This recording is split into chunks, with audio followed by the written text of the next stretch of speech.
Once again, education is more important than before, but as you can see, there's different types of education. There's traditional education on one side and financial education on the other side. Well, the same is true with learning. There's more than one side. And back in 1969, educational psychologist Dr. Edward Dale, again in 1969, created this thing here called the cone of learning. And on the cone of learning, you'll find out there's more than one way to learn. When you look at the bottom of the cone here, what you'll find, there's two ways of learning. There's reading and then listening to words or listening to lecture. This is my poor dad's way of learning. To me, as a kid, it was boring, boring, boring. At the other end of the cone of learning, you'll find the best way to learn is to do the real thing, but just below that is a thing called simulation. Simulation is another word for games or practice. We're simulating doing the real thing.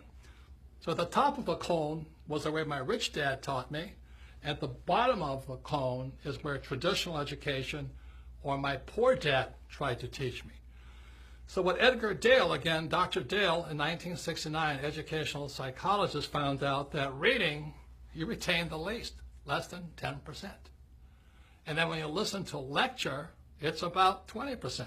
So that's why in school, so much of the time is I would attend class and listen to the lecture and forget everything.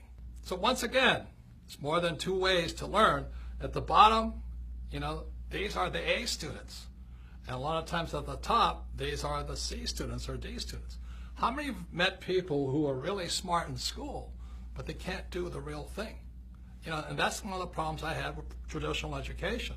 They give you all the answers, but these people aren't that bright. They don't know what to do. They can't do much. They're afraid of making mistakes. So that's the bottom of the learning curve that Dr. Edgar Dale found out, and the top. Now you move up to the next level. The next level is looking at pictures. And one of the reasons I did Second Chance in so many pictures is to improve your retention, to improve your learning, and that's up to about 30%. Now moving above that is you watch a movie. And this video, this movie called The Man Who Could Predict the Future is, again, we did it just to increase your retention, so you remember more and forget less. So moving up the cone of learning, you have this thing called participating in a discussion. And that's really high up there. And the reason we have Rich Dad Radio, the bug, so you can go inside Second Chance, is you can participate by dropping in and listening to discussions from real people who are doing what they talk about, who know what they're talking about. And up at 90% is a thing called simulation. And that's where games come from.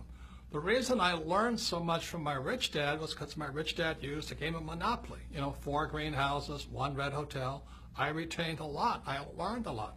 And then rich dad would coach me and talk to me and educate me about how to do the real thing. So that I hear many people say, oh, it's so risky. What you do is so risky. Oftentimes, those are the people who, like my poor dad, they did well in school, a lot of times A students, many times accountants and attorneys and doctors, but they've only learned how to learn from reading and from lecture. And when it comes up to this level here, which is practice in the simulation, playing the game, and then doing the real thing, then they say it's risky. And it is risky if you've been taught not to simulate, not to practice. You see, the way we as humans are designed to learn is by making mistakes. For example, a baby learns to walk by standing up, falling down, standing up, falling down. Then after they learn how to walk, then they learn to run. Then they get on a bicycle, and again, they fall off, stand up, fall off, and then they learn how to ride. But our school system, especially down at the base level here, the reading and lecture, is if you make a mistake, they punish you. They always punish you for making a mistake. That's why so many of these really smart people can't do anything, because this is what Edgar Dale is talking about. It's simulation and then doing the real thing. So what I suggest is you read this book, listen to some of the lectures, watch this video in entirety, discuss it, participate in it, listen to what the experts are saying, And then you may want to play either Monopoly or the game Cash Flow and play it and play it and play it again until it sinks into your head. And then you do the real thing. That's what I suggest.